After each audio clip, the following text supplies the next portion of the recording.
This is the ESOcast, cutting-edge science and life behind the scenes of ESO, the European Southern Observatory. Exploring the ultimate frontier with our host Dr. J, aka Dr. Joe Liske. Hello and welcome to this special episode of the ESOcast. Leading up to ESO's 50th anniversary in October 2012, we will showcase 8 special features portraying ESO's first 50 years of exploring the southern sky.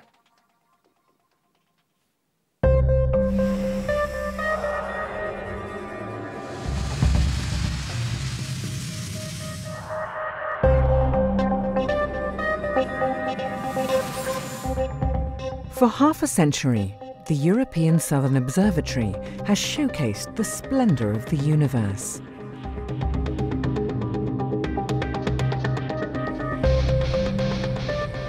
Starlight rains down on the Earth. Giant telescopes catch the cosmic photons and feed them to state-of-the-art cameras and spectrographs.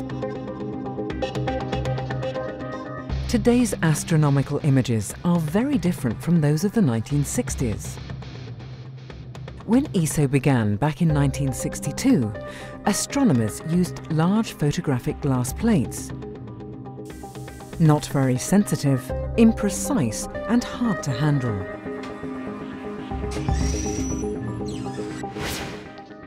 What a difference today's electronic detectors have made. They catch almost every photon. The images are available instantaneously, and, most importantly, they can be processed and analysed by computer software. Astronomy has truly become a digital science.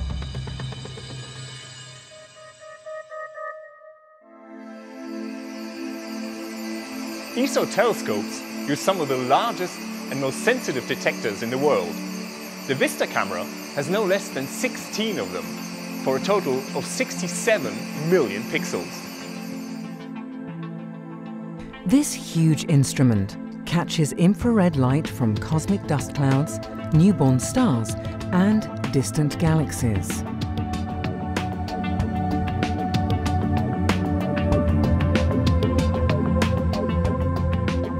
Liquid helium keeps the detectors at -269 degrees. Vista takes an inventory of the southern sky, like an explorer surveying an unknown continent. The VLT survey telescope is another discovery machine, but this one works at visible wavelengths.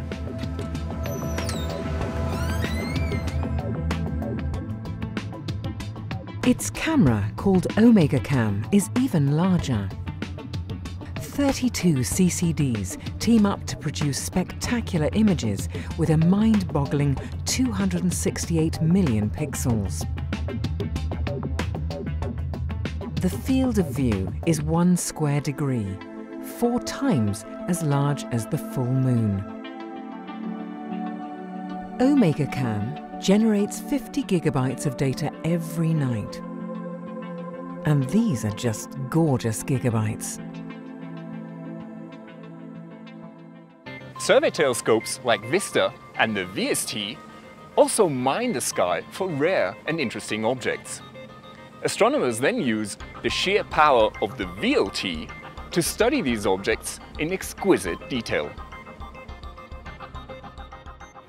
Each of the VLT's 4 telescopes has its own set of unique instruments, each with its own particular strengths.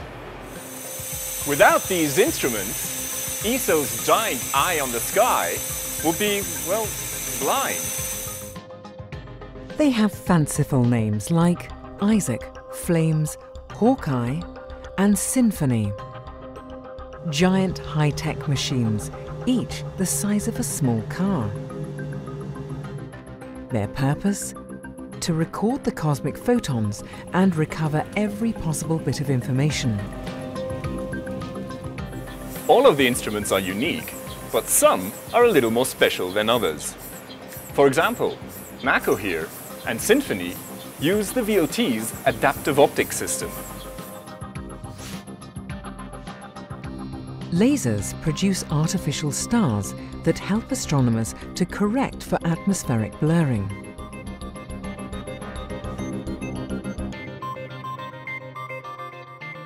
NACO's images are as sharp as if they were taken from outer space. And then there's MIDI and AMBER, two interferometric instruments. Here, light waves from two or more telescopes are brought together as if they were captured by one giant single mirror. The result? The sharpest views you can imagine. But astronomy is not only about taking images. If you're after the details, you have to dissect the starlight and study its composition. Spectroscopy is one of astronomy's most powerful tools.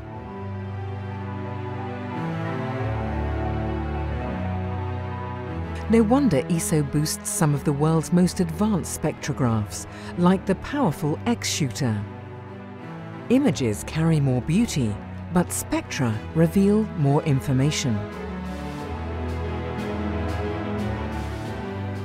Composition, motions, ages.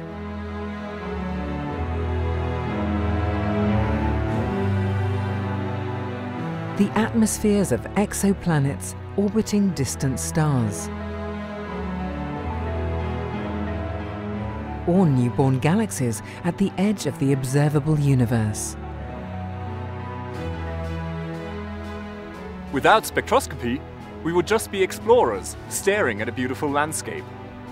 With spectroscopy, we learn about the landscape's topography, geology, evolution, and composition.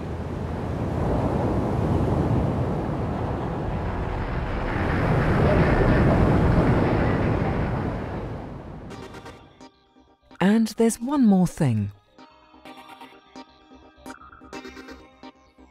Despite its serene beauty, the universe is a violent place. Things go bump in the night, and astronomers want to catch each and every event. Massive stars end their lives in titanic supernova explosions.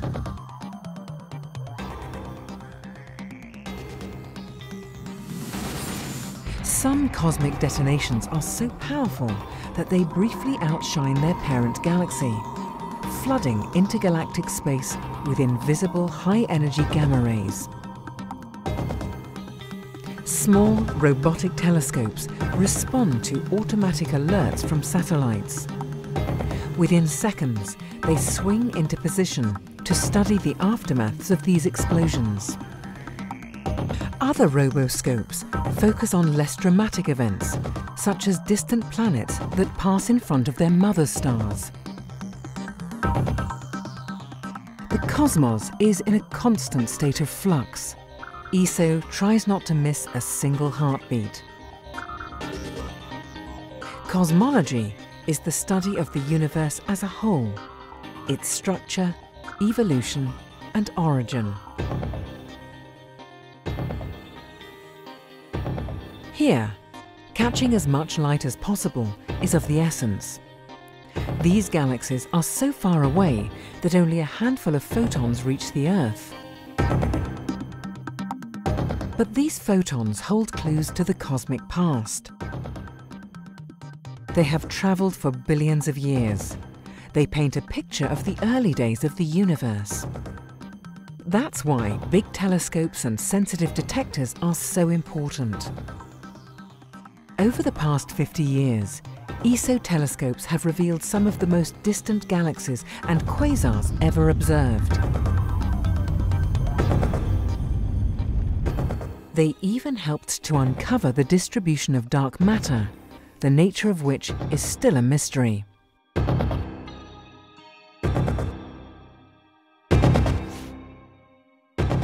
Who knows what the next 50 years will bring?